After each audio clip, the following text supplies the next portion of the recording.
Ya está aquí con nosotros Claudio Stampaglia para hablar de la cuestión seguridad, desde el lugar de los especialistas, que no es recurrentemente el lugar en el cual podemos encontrar a muchos, justamente a propósito de una discusión pública y de debate nacional desde hace años, tristemente aquí en la Argentina, sin una solución evidentemente a la vista. Claudio, el gusto de tenerte. ¿Cómo estás? Bienvenido. Gusto mío. Buenas Gracias. tardes. ¿En qué punto está la Argentina? ¿Tiene política de seguridad? ¿Tiene comportamientos erráticos, espasmódicos respecto a diversos problemas? ¿Vos ahí ves una estructura que dice vamos hacia allá, equivocada o no, con convicción, etcétera? O insisto, hay más de espasmódico en todo. Yo creo que carecemos de una política criminal. Lo espasmódico es un poco lo que pasa en la sociedad, digamos, el cuerpo social sufre con el tema de la inseguridad. Hay modalidades delictivas que toman mayor fuerza en un momento histórico determinado y irrumpe, digamos, en la preocupación social, pero desde la visión institucional carecemos claramente de una política criminal. Es decir, en definitiva, para que la gente lo entienda, una política estatal de seguridad, un plan integral, algo ordenado, planificado. De eso lo carecemos, te diría, desde el advenimiento de la democracia, con alguna, esta es mi opinión personal, Sí, claro. El primer gobierno democrático, que fue casi un gobierno fundacional, sin embargo tenía preocupaciones, tuvo muchos problemas con la inseguridad, pero había hubo unos intentos tibios en el interregno que ocupó, pero después se fue dilapidando, y además es un tema, con esto te reseño mi opinión al respecto. Los políticos no solo no son idóneos, no encontramos funcionarios idóneos en la temática, sino aparte que el dirigente político argentino le tiene miedo a la inseguridad, le tiene miedo al abordaje de la inseguridad. Con lo cual se paralizan. Con lo cual obviamente se paralizan. Y en ese contexto no se aborda una de las problemáticas más importantes. En general se habló mucho siempre de las divisiones en el gobierno respecto a la cuestión. Primero era Berni con Nilda Garré, ahora es Berni con Puricelli. ¿Quién manda? ¿Berni manda Puricelli? ¿Es la presidente, como en tantos otros aspectos? No, yo por lo que se ve un Sí. poco y se advierte, diría que más el que manda un poco en materia de seguridad es Berni. No solo porque de alguna manera es la cara visible en materia de seguridad en los medios, sino porque aparte, cuando uno lo escucha, él habla desde la perspectiva de que las cosas son terminantemente así, categóricamente. Casi no entra a un debate, sino fija línea cuando habla. No siempre en y lo el cierto, ministro, digamos. sin embargo, ayer ha dicho no, tenemos fronteras porosas, inseguras, porque bueno, es muy laxa, muy amplia nuestra frontera. Pasamos de un combate eficaz y efectivamente importante al narcotráfico, donde se combaten a los peces gordos, como dijo Abal Medina, y había ratificado antes el propio Berni, a lo de Puricelli, como diciendo, bueno, mire, tras el documento de la Iglesia y de la Corte, efectivamente hay problemas con la frontera norte en particular y estamos abordándolos, etcétera, etcétera.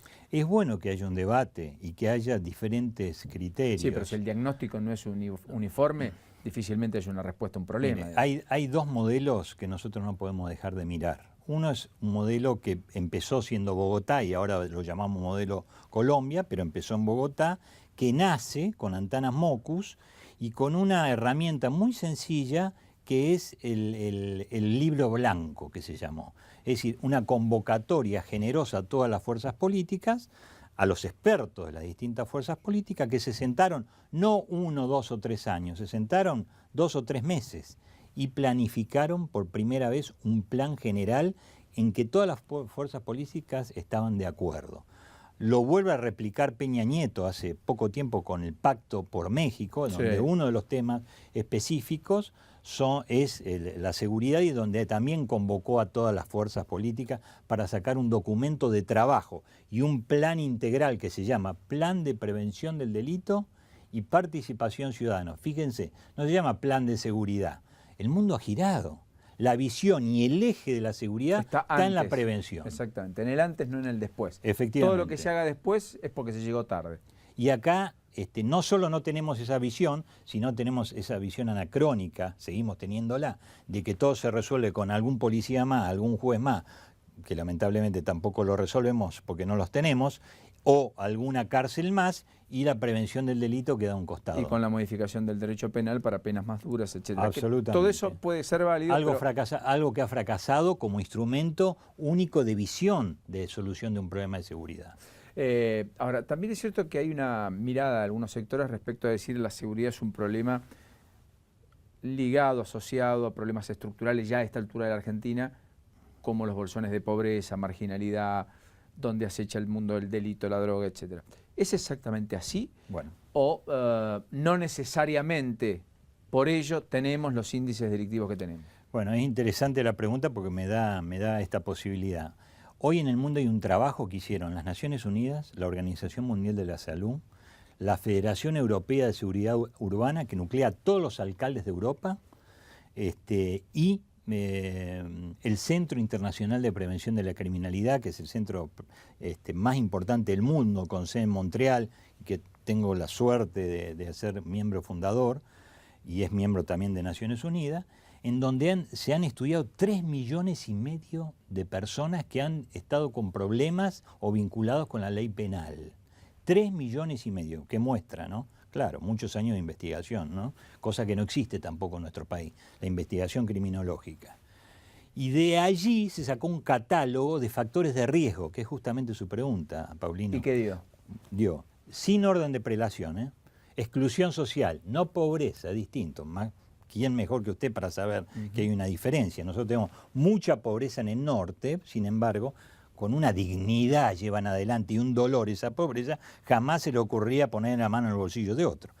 El excluido sí, hay un remordimiento, un resentimiento, hay una rebaja en la autoestima que se dispara muchas veces al mundo del delito. Entonces, exclusión social, desempleo, deserción escolar.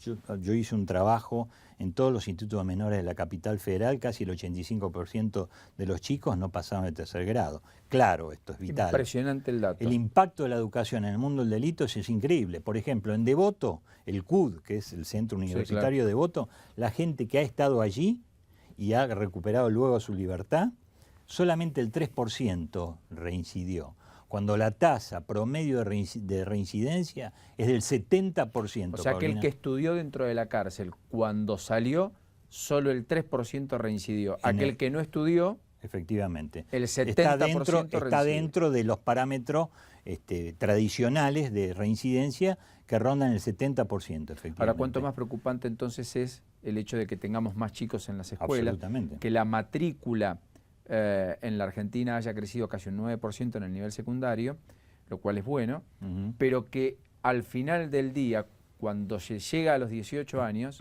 tengamos 28% menos de chicos que egresen del colegio secundario, porque básicamente en el medio los que se van son muchos más de los que se iban. Así es. Con una deserción escolar que efectivamente está en alza. Así es. Pese a que la calidad es peor, porque hoy tienen más posibilidades para rendir exámenes, se pueden llevar 4 y no 2 previas, y tantas otras cosas que se han hecho para mejorar las estadísticas.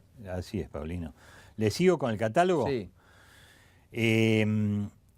Aumento, digamos, de la cultura de la violencia y de la cultura intrafamiliar, de la violencia intrafamiliar en particular. Cultura de la violencia en general y de la intrafamiliar en particular. Impresionante, sobre todo Latinoamérica y nuestro país es clarísimo esto. Es un germen, el hogar hoy se ha convertido en gran medida, la violencia intrafamiliar, en un germen disparador de una cantidad de modalidades delictivas. Y esto, bueno, tenemos provincias del norte y algunas del sur con grandes problemas de violencia familiar. Por ejemplo, la provincia de Tucumán dobla en promedio al promedio de toda la Argentina en violencia familiar y en femicidio. Femicidio es un delito que aumenta al 10% anual en la Argentina. O sea, todos los años hay 1 de cada 10 delitos que se cometían adicional. Otro de los puntos del catálogo es la facilidad en el acceso a las armas de fuego. El otro es la facilidad en el acceso al alcohol y el mayor consumo y el consumo de los estupefacientes. Por la descripción que hizo, en la Argentina tenemos una situación muy compleja. Muy compleja, porque no hemos trabajado sobre estos aspectos. Exactamente. Ninguno de estos temas ha sido, o cuanto menos abordado en la integralidad de su complejidad, porque ninguno es un tema sencillo. Por eso yo digo que un ministro de Seguridad tiene que ser un ministro coordinador. tiene que trabajar, tiene que ser un jefe de interárea ministerial, como es en los países serios. Tiene que trabajar con la ministra de Salud, con el ministro de Salud, con el de Educación, con el de Acción Social, con el de Trabajo, etcétera, etcétera. ¿La frontera norte es un colador, sí o no? Sí, es un colador. Por supuesto que Gendarmería y Prefectura están haciendo esfuerzos denodados, hay que decirlo. Yo he hablado con la gente, he estado en el lugar, pero bueno, hay lugares que son inaccesibles, falta gente y los trabajos de inteligencia, me parece que estamos flojos. Es decir, tenemos que reforzar mucho el trabajo de inteligencia. Hoy casi no hay.